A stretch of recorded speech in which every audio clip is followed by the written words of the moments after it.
The carry, good pickup on first down. So the ball that time in the hands of who wound up being the NFL's rushing leader this season. Now, maybe a little help from Le'Veon Bell and also Todd Gurley sitting out their finales, but still a spectacular season for Hunt. You're going to throw cold water on the man, just like that. I said a spectacular season for Kareem Hunt. Okay, let's accentuate the positive. A third-round rookie out of Toledo led the league in rushing as a rookie.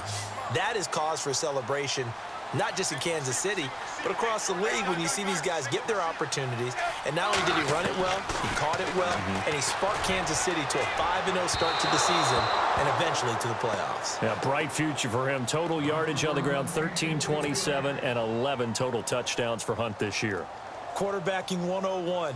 Never force the ball into double coverage, especially not this close to the goal line. The windows are so tight, you just don't want to force it in there because it could be tipped up and picked off. So he splits the uprights there, and I would imagine it's nice as a kicker. Right when it leaves your foot, you know it's good. Yeah, it's kind of like a golfer that picks up his tee after a nice drive without even watching it land. Solid analogy. I like it. This fielded a few yards into the end zone.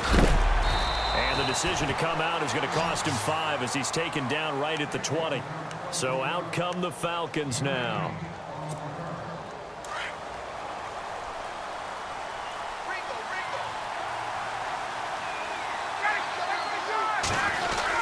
The drive will start with a carry by Devontae Freeman. Call it a gain of 4 on first, and that'll make it second down. Well, if you're a football guy, that's a pretty run because everyone is in sync right there. Obviously, the guy carrying the ball, but how about the people up front? Leverage, athleticism, they created some nice space for him. Again, they'll run with Freeman. Nowhere to go that time. Might have gotten a yard up to the 25. I do know from experience that when you slow down someone's running game, you're now doing the dictating on defense. And guess what? Now you're getting ready to tee off on their quarterback because they have to throw it all the time. But you still have to be alert for the draws and other plays of that nature to make sure you don't get hurt.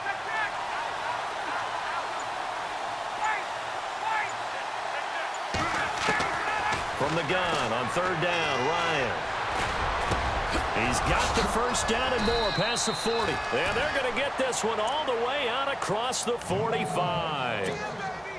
That one goes for 24 yards.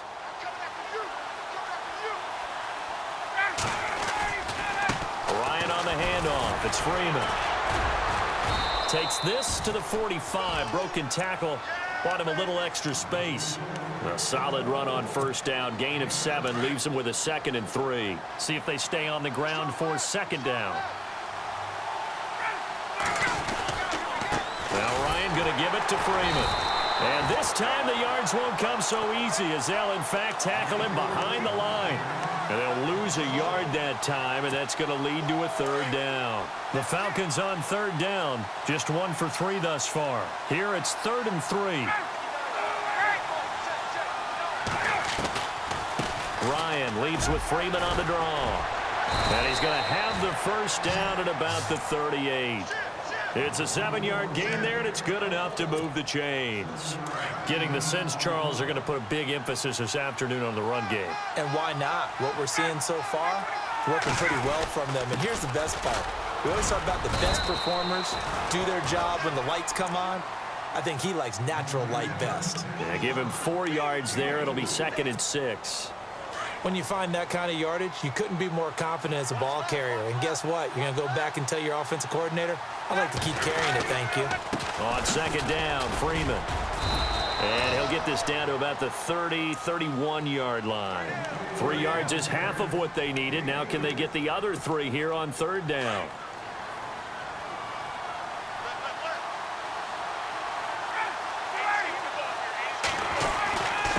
Now a handoff. It's Freeman.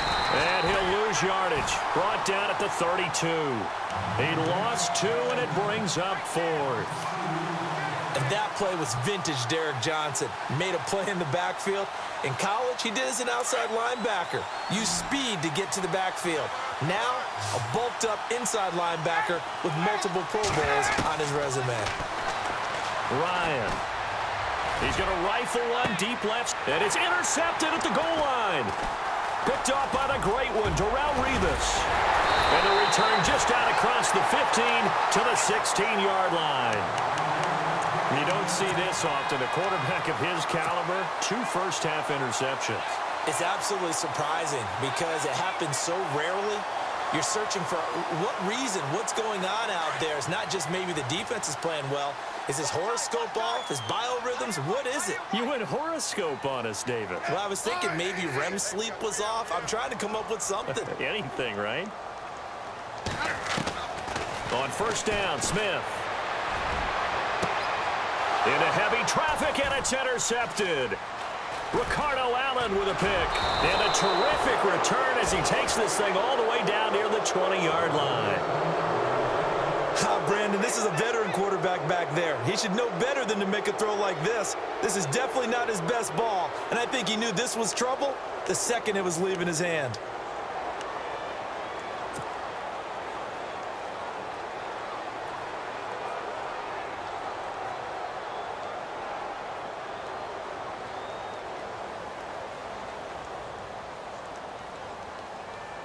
And they'll start this drive with very good field position.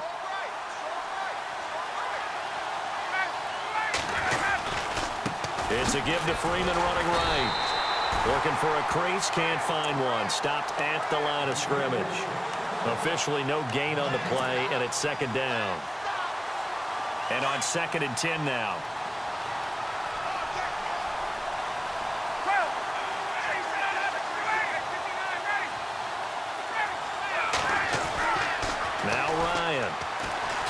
Letting one go deep for the end zone. And this is intercepted, but they'll say out of bounds. Oh, very close to a turnover there in the end zone. The Pro Bowl wideout Julio Jones is intended receiver. And it's 3rd down. And the offense looking to pick up the first down after the 2nd down incompletion. On 3rd down, Ryan. He's going to go up top for the end zone. And a shot taken on 3rd down, unsuccessful. 4th down now. Well, you've got a receiver here who's got 1 touchdown already in this first quarter, and they were trying to double his pleasure there, wanting to continue to go to the guys already gotten into the end zone. But good coverage to make sure that this time it fell incomplete.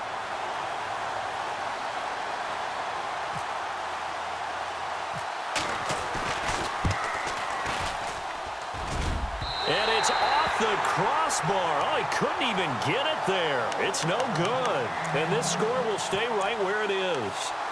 Well, he had that one on target. That's half the battle. The other half of the battle, however, is distance. And he nearly had that, too. But it was the crossbar that said otherwise. And that'll deny him a shot at 3.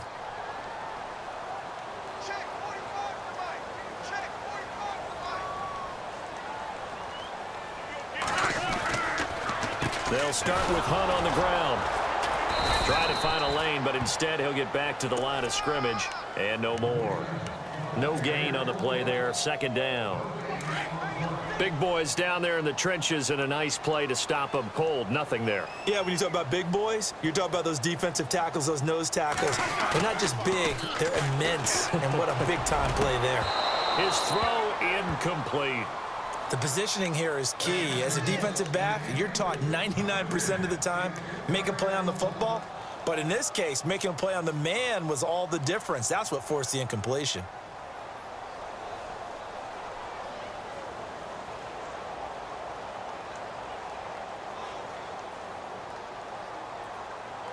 Offense trying to avoid stalling out, facing a 3rd and 10.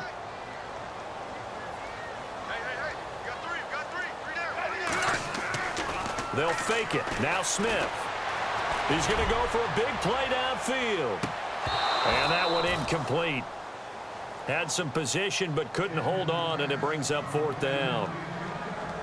A lot of contact there, but there was no way it appeared that he was going to get a flag on that one. Looking for it, but he wasn't going to get it. And as an ex-defensive back, you love it when they let you play and jostle downfield. Colquitt on to kick as he sends it away. Taking it about the 16. A very good return that time. 18 yards. And the Falcons will be taking over 1st and 10.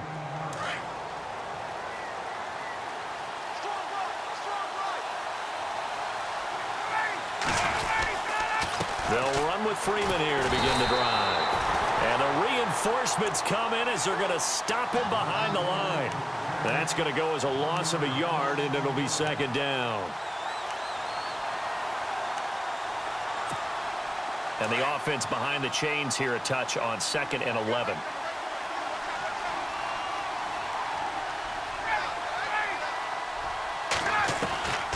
Out of the gun, it's Ryan. He sets to fire deep. And here's another interception, the third of this first quarter. Picked off by Derek Johnson. And his guys are going to take over at the 34-yard line. Out now the Chiefs offensive unit ready to do battle again. And they're coming off a 3-and-out, my friend. I think they've got to look at that play sheet and go to a spot that they haven't gone before. Time to shake things up a little bit to try and get this offense moving. Okay, so how do you do that? How do you shake things up? You look at what you've called before, realize it hasn't worked Go to something well, else. and maybe you try and find one of those special plays from one of your better players, and maybe try and hit something big and get things going in the excitement area. Now a play fake here on first down.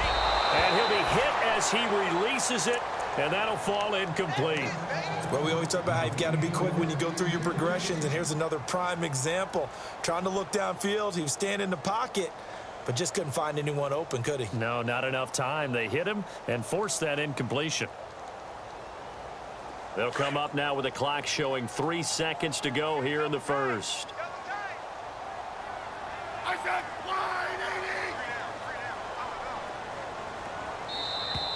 Now flags will come in. I think this one's going to be on the defense for jumping. Jumpy on the right side of the line. Sometimes when you're on the end, a little bit farther away from the ball, any type of movement will get you to jump, and that's exactly what happened there.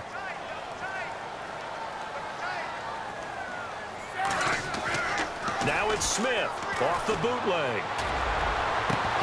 And that one is incomplete. And it also concludes quarter number 1. Back now with Charles Davis. I'm Brandon Gaudin as the Chiefs in possession of the football as we begin the second quarter. They've got a 3rd down and 5 to start things out.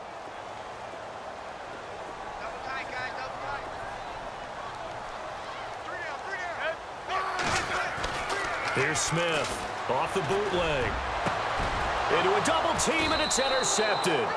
Picked up by Brian Poole, and they are going to set up shop at the 40-yard line. And that's a great example of ball skills right there, partner. You and I do a lot of games, and I can't tell you how many guys look to run with the football before they've intercepted it. So that's a nice job of focusing on the task at hand and coming away with the interception. Now Freeman, he's been busy today. And he'll push this forward only to about the 42-yard line. 2 yards on the pickup there. It'll be 2nd and 8. Well, they held him to a short gain on that one, and it almost felt like on that first run, they were trying to just throw the jab at him. So how do you stop a jab?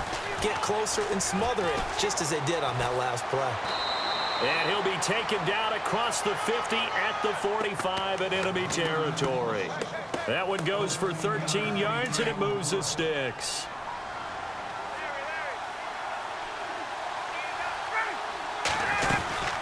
They'll run it now out of the gun. Trying to bounce it outside, but he's only able to get it back to the line of scrimmage. No gain on the play. It'll be 2nd down. Well, he was stopped on that play, but he's had plenty of carries all afternoon. Every now and then the defense is going to win one, but I don't think they'll shy away from handing it to him the rest of the game. Ryan. And the Chiefs are going to get him. Justin Houston coming in from that outside linebacker spot to bury him for a loss of 7. And I know it seems like we say this a lot in broadcast booths, but a quarterback can hold on to the football too long in these situations. I think he did right there. Oh, I agree with you totally. Sometimes you have to understand situations. Get rid of the football. And he's going to go down again. Allen Bailey in there to drop him, and back-to-back sacks now bring up 4th and long. The offense stays put. They failed twice already in this first half, but they're going to go a 3rd time here on 4th down. Here's Ryan. Looking deep for Julio. This is caught inside the 15. An unbelievable play there on 4th and long. And